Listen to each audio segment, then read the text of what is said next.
Hi, I'm McKay, and today we're going to be taking a look at Johann Wolfgang von Goethe's The Sorrows of Young Werther. First published in 1774, The Sorrows of Young Werther shot Goethe into instant fame, basically. It was actually the first novel to be considered a bestseller, if you will, at the time, because it was one of the first pieces of literature to shoot a writer into fame, and it actually became so massive that it even had its own perfume out for a little while, named Werther Deal or whatever, and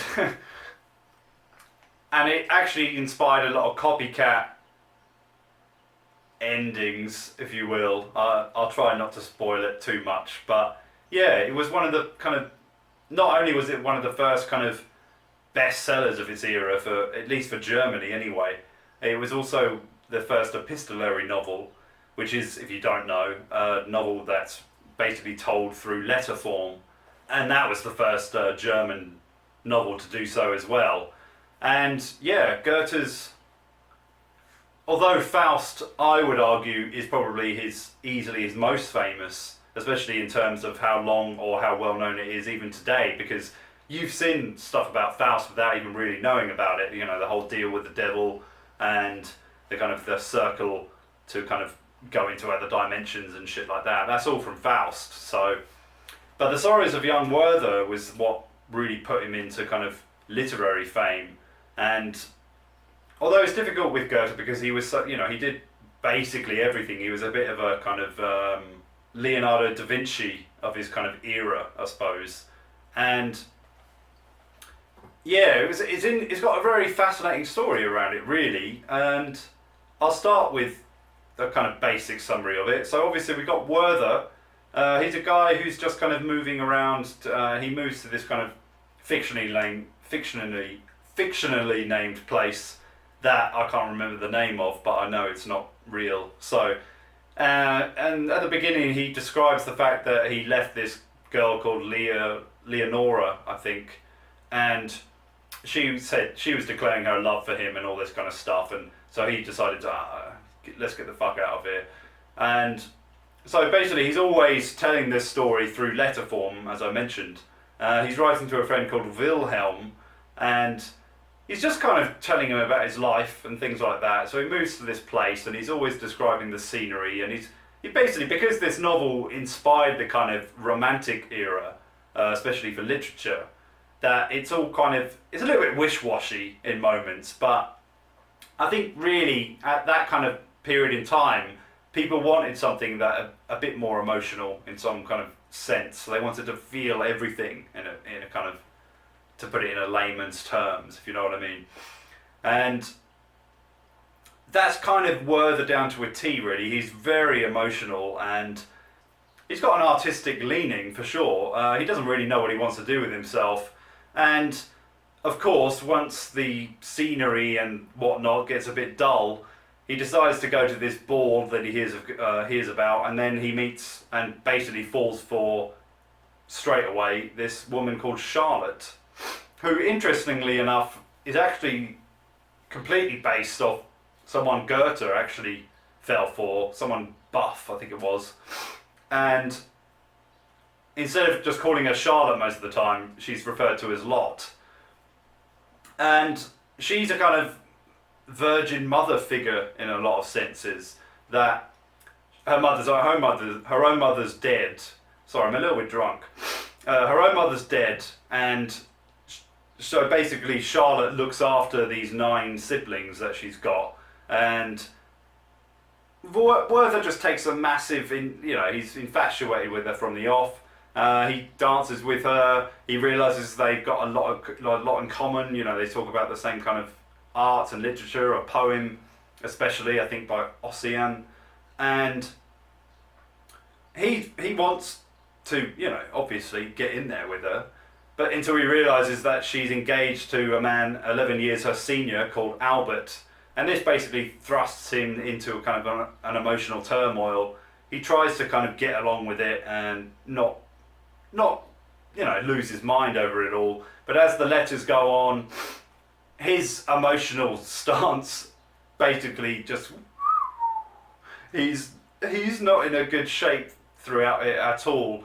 And yeah, as it progresses, he realizes that he has a moment where he distances himself from Charlotte and Albert, because he even gets involved in a kind of, it's not a love triangle, but he's their friend basically, and he realizes that he can't fucking do that, and so he moves away, and then he quickly gets shunned by a bunch of aristocratic snobs, so he ends up going back, which only reinforces how he feels about Charlotte, or Lot, if we're going to use the text.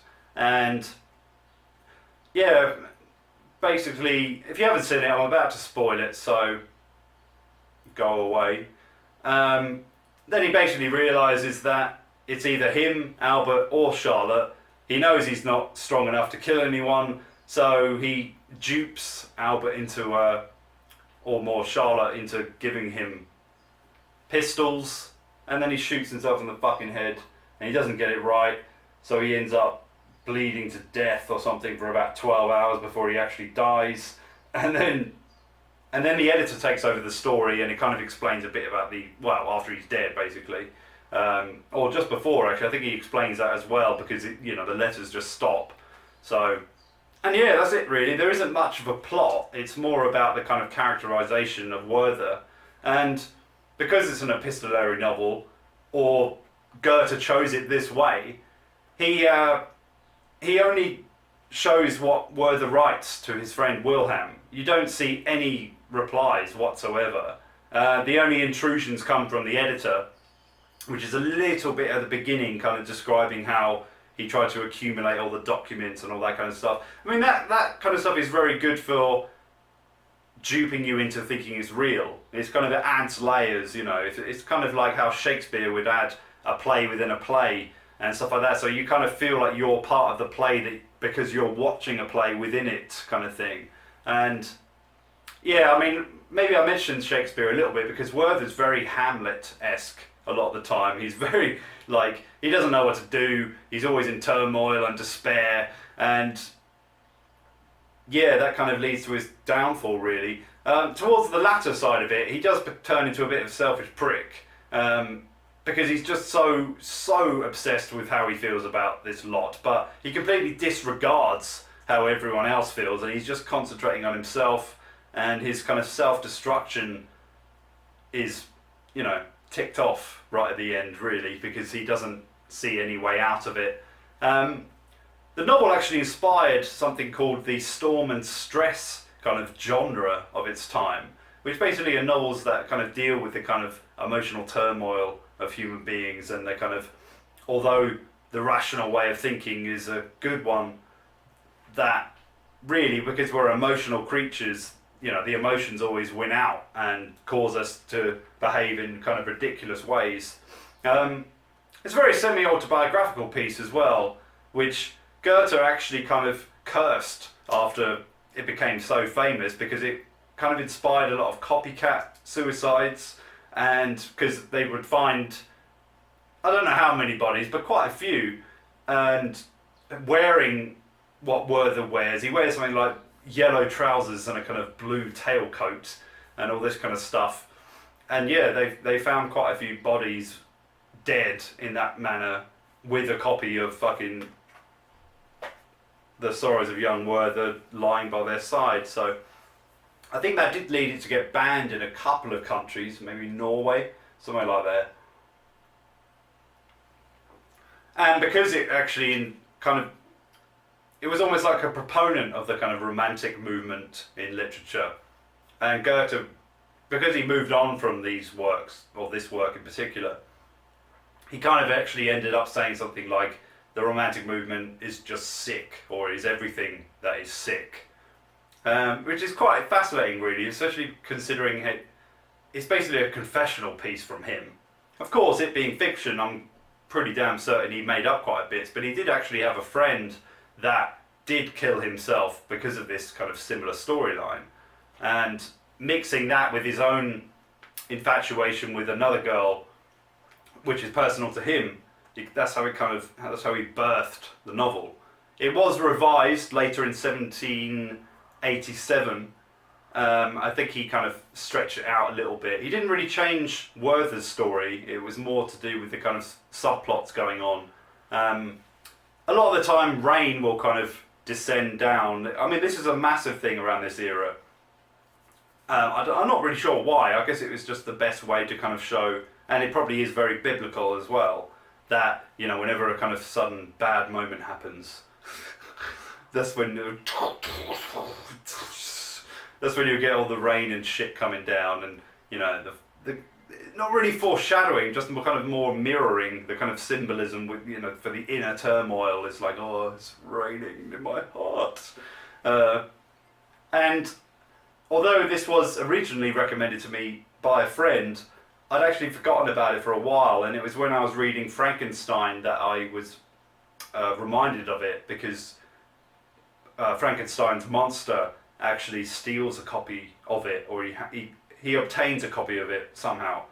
That's in a kind of portmanteau of something, and it contains 3 novels, and one of them is the Sorrows of Young Werther, which is very parallel, really, because of the monster's yearning for love, and then his, you know, complete rejection of it is actually very similar to what happens in this, because of Werther's love and all that kind of stuff for Lot gets rejected.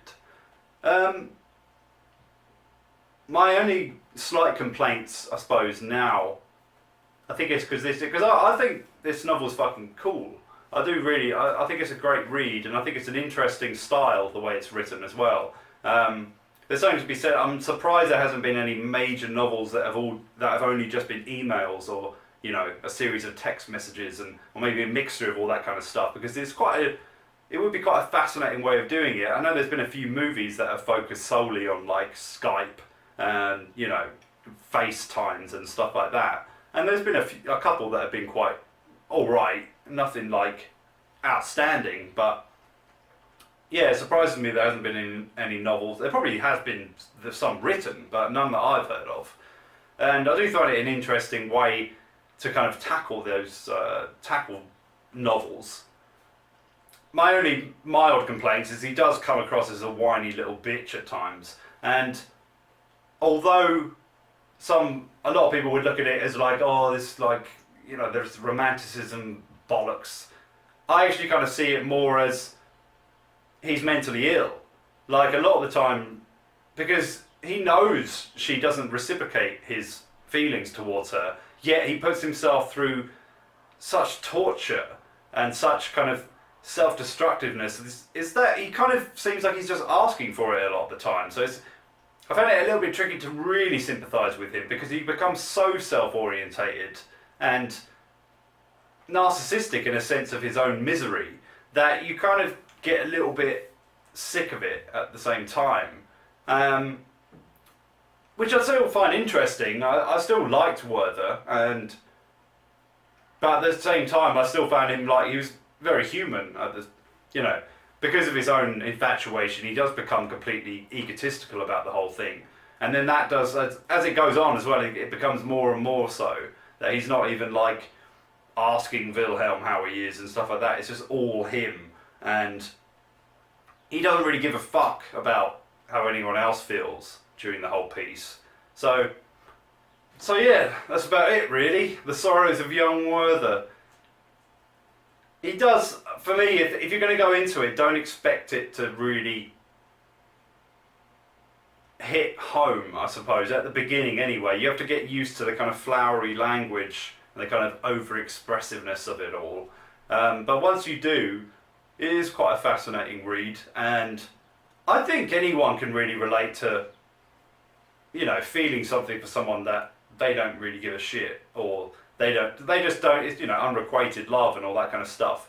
I think anyone can relate to that in a sense, and I do think anyone young can. Not in this manner nowadays anyway, but I think we've all felt like that at some point, and that's why I do think it's really stood the test of time overall, because it's so relatable in that regard. even though it does get a bit Hamlet over the top. I think we've all felt that kind of young love, you know, angst, that kind of thing, and that's what makes it kind of survive, really. And Goethe's a fucking genius, so it's definitely worth reading just for that, I suppose. And due to the style and the manner of which it's told, I do think it's just another way to kind of really add to your own toolbox as a writer as well, because implementing those kind of things really does add to a piece, especially novels. And yeah, if Kafka recommends it, then go read it if you haven't ever read it. I might have spoiled it for you, but not really. I think The Sorrows of Young Werther doesn't sound like a title that's going to end well now, does it? But interestingly enough, Goethe actually kind of almost tried to walk away from creating the piece. He kind of regretted it in a lot of ways. He felt like this novel haunted him throughout the rest of his life, basically. And because Werther does actually top himself, it's kind of fitting that he felt it to be that way. And yeah, that's it. It's a short novel, so fuck it. Short review. I'll be back next week. And yeah, until then, why don't you go and write an old flame an email? Tell him that, you know, I don't know, Netflix and chill. Whatever. I don't know. I don't know what the hell I'm talking about. I've been drinking all day. So, fucking, what do you want from me? I'll see you next week, bitches. And, yeah. I'm going to be doing something a bit different next week. Well, just not fiction. That's how different it's going to get. But I am going to do some writing videos at some point. So, now I'm saying it, this means I'm going to do it. Because I've been thinking about it too much. But, yeah, some writing videos are going to come up. Not in a kind of... I'm going to try and make them good or useful. And yeah, if that's something you want, I don't even know what the hell I'm talking about anymore. Go and read The Sorrows of Young Werther. Alright? Alright. And until next week. This is a terrible ending, I know, but